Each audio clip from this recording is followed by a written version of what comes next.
2011 pa raw kasi nung tuluyan na siyang nabulag.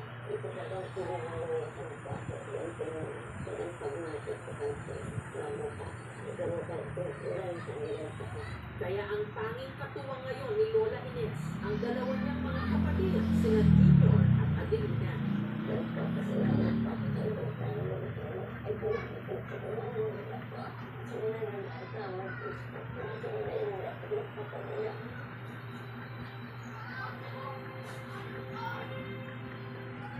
Ang tanging nilang inaasahan ang makakaangkot din kita ni Adelina sa pagiging kasambahay.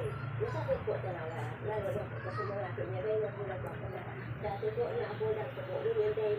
Sabi na kang dati kaya lang dahil hindi yung nakakapit sa po.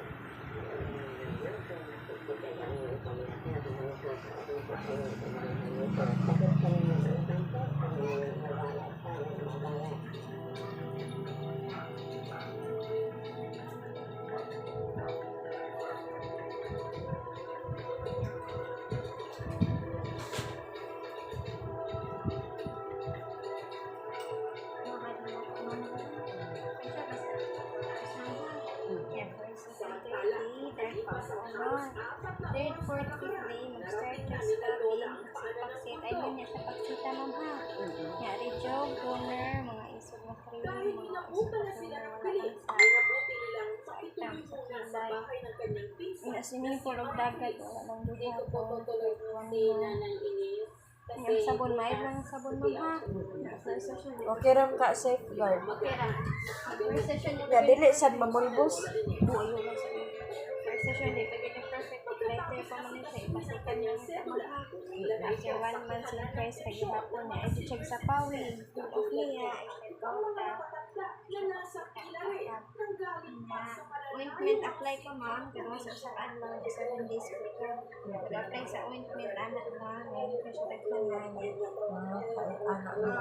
Hindi na siya magian ang kaya 7 days ko ito nagkanan. Keep lang ointment naman, nagamit pa mo siya sa Pagkaramang ko ano, kadang cotton buds, yan. Keep sa ito naman pa. Okay. Napusan ko. Kaya wala pang isang oras, nakuha na niya ang 3,000 pisong pensyon. Ilan ni ka minutes, 11? 10, ma'am. Sige, ako na lang tigsan ang makuha na. Tapos mga rita